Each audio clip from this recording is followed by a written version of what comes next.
Welcome to the Law Firm Growth Podcast, where we share the latest tips, tactics, and strategies for scaling your practice from the top experts in the world of growing law firms. Are you ready to take your practice to the next level? Let's get started. Hey everyone, welcome back to the podcast. So, very quick but interesting topic today. I wanted to talk today about a concept that's been coming up again and again that we've been referring to internally at Case Fuel as the Streetfighter Paradox. So, the reason that I call it the Streetfighter Paradox comes from something that I noticed over years of training jiu-jitsu and a little bit of Muay Thai. And what I noticed was that in general, the toughest guys at the gym who'd probably win any fight that they got into almost never got into fights.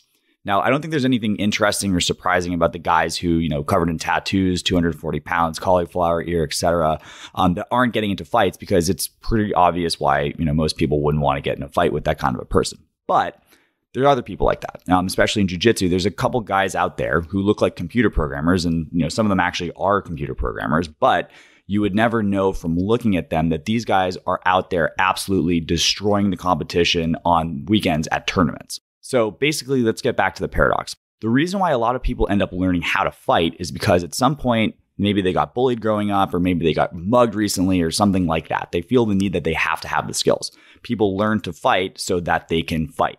But the weird thing is that once you have the ability to fight, you pretty much almost never actually find yourself in a fight. That's the paradox. If you prepare yourself to be ready for a tough situation, you actually avoid the tough situation.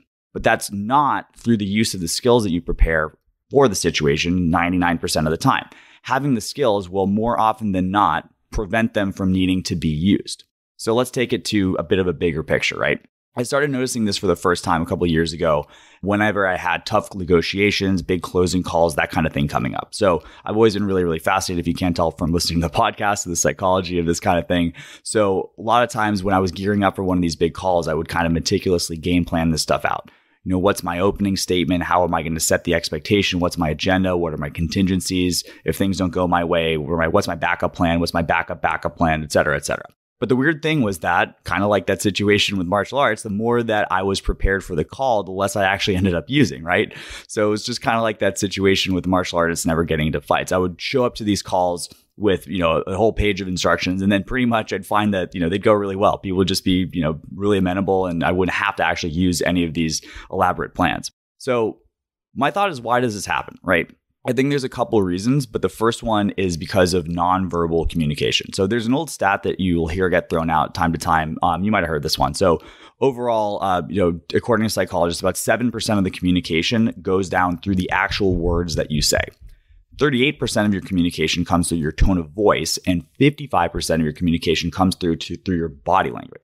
So if you can imagine the person who's not really secure in themselves and a little bit scared versus the black belt who's walking through a dark alley that's filled with muggers, or the seasoned managing partner who's done 100 deals and is ready to go walking into the closing call versus the person who's there for the first time, the confidence of that person is going to be obvious without them even having to open their mouth. And when it comes time for them to actually open their mouth, it's going to be even more distinct because you have 38 plus 55. I'm not going to do that math on the fly, but a pretty good indication about where they're actually at, right? And the thing is, they're not faking this. This isn't some sort of a zany psychology trick or whatever. It's not. They're not faking anything. They're just genuinely confident about whatever happens and that they're going to be in control of the situation, or at least okay in the situation, right? And this stuff comes across, right? 55 plus 38% of what you're happening is going to be stuff that's in your head, not necessarily what you're saying. But I think it gets really interesting when we think about sort of the game theory about this, right? How is this going to affect other people? And my kind of belief on this is that the reason why you're never going to have these situations pop up when you're ready for it is because people don't want to test strength, right? If you think about on the flip side, that mugger in the dark alley, right? They're not going to wait for the person who's walking like they're 10 feet tall to, go ahead and mug. They're going to walk for the person who's, shifty and looking around and not really feeling confident, right? The same thing too. A lot of the times people who might be an aggressive negotiator, like maybe this is like the hitman for the company that you're negotiating with, right? And if they see that you know what you're talking about, they're going to probably save their energy for the next 3 calls they have that day, right? So being able to hold your own in a situation like this is actually a deterrent for having to use those skills. And honestly, if you had to use those skills, it really wouldn't be the worst thing at the end of the day, because if they get tested, you have them, right? So it's totally fine. And again, there's varying degrees of this too. Sometimes too, if you respond well to like an opening bid, or if, there's little these testing things with these kind of people, then if you respond well, then people are just going to back off, right? You're never going to end up in the actual air quotes fight or, hardcore shouting match negotiation or whatever it happens to be, right?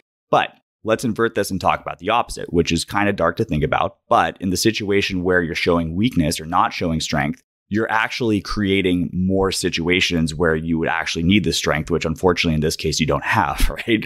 So I don't want to really get too cynical here, but you got to kind of understand that deep down, people are not bad, but we evolved from predatory apes, right? So just like your dog, whether it's a husky or a chihuahua, it's a wolf deep down. And if you give them the right programming, they're going to go back to the wolf program, right? And most of the time people are nice and so are dogs, but the basic operating system is designed to attack and claim resources. That's what we're evolved to do, right? So in the same way, you guys might know that, if you have an unfriendly dog, if you are scared in front of an unfriendly dog, they're going to bark at you and they might chase you, God forbid, if hopefully they have a really strong fence if you're walking by someone's house. So that's an unfriendly dog who's turned into a wolf, right? The moment it senses fear, it's going to go after it, right? And the same thing, there's people out there that are going to go out to take advantage when they see that they can take advantage, right?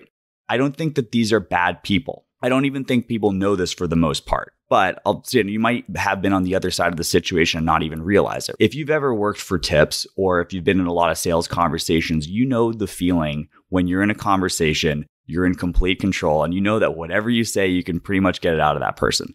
That's the flip side of this, right? You have that control because on some level, you've probably sensed weakness. You've probably understood that this person is not in control of the situation, right? And that doesn't make you a bad person either, right? But pretty much if you are the situation where, you are relatively weaker than somebody who's in a negotiation or a consultation or a sales call or something like that, it's a bad situation to be in, right? And it's really unfortunate because the people who are the least ready are the ones who end up getting taken for the most. So if on the flip side, if you've ever had a situation where you're like, you got buyer's remorse, I don't understand how that guy talked me into closing that deal, or, you get totally ran over in a client consultation, you might understand how this feels, right? So that's the flip side. The less ready you are, the more you'll actually be tested. So to make this a little bit more positive, let's talk about the actionable part of this podcast, right? And that is the choice is totally yours, what side you want to be on, right? So I'm going to use the mastery of client consultations outside of referrals because that's something that we've been talking about a lot with clients. So let's think this. Door number one, door number two. Behind door number one, you have the option to invest your time and energy into being ready to win the consultation and get paid, just like the martial artists who's training at the gym. And chances are, because of this paradox, you might not actually have to use your book of objection handles and all those role plays that you did, and you don't have to actually put them to test once you're ready to. But if you end up being put to the test, you're also fine because you've practiced them and you know how to handle yourself. Door number two is basically not being in control and continue to be getting air quotes beat up by clients in consultations, right? And the reason that most people don't consider this an option is because it's super convenient and super ego protective to think that you have a lead quality problem instead of a process problem. But if you've seen the light, and hopefully if you've been listening to this podcast for a little while, you're at least somewhat amenable to it, at least accepting the possibility that your process has even some effect on the outcome of your consultations. Now you have the choice, you're empowered, right? So think of the last bad consult that you have. And if you're lucky for the sake of this exercise, at least maybe it happened the other day, right? And if that's you, if you just got off a bad consultation, you might be down in the dumps. But you're pretty much like that person who just got mugged, right? Some people let that destroy them and get bitter, but some people sign up for the gym and then directly or indirectly never have that happen to them again. So my closing question is, which one do you want to be? And as far as next steps, if you want to, air quotes, step into the dojo, I've got some good news for you because we've actually just launched a new Facebook group that comes with training and community on how to overcome these objections. It's all about winning client conversations, how to take control of your consultations, and ultimately take control of revenue once and for all. So check the show notes for this link, or if you are a really good touch typer, go to facebook.com/groups/double-your-case-files right now if you're interested in that. And depending on when you listen to this, we'll have an estate planning masterclass available for free. We're probably eventually going to charge for that if that happens to be your practice area. So absolutely jump on that if that's the case. But if not, we've got more general metrics courses, and we're going to be putting out content there on the regular. So I'll see you there. And if not, I'll see you again on Tuesday at 8 a.m. Eastern on another episode of the Law Firm Growth Podcast. Thank you for listening to the Law Firm Growth Podcast. For show notes, free resources, and more, head on over to casefuel.com/podcast. Looking forward to catching up on the next episode.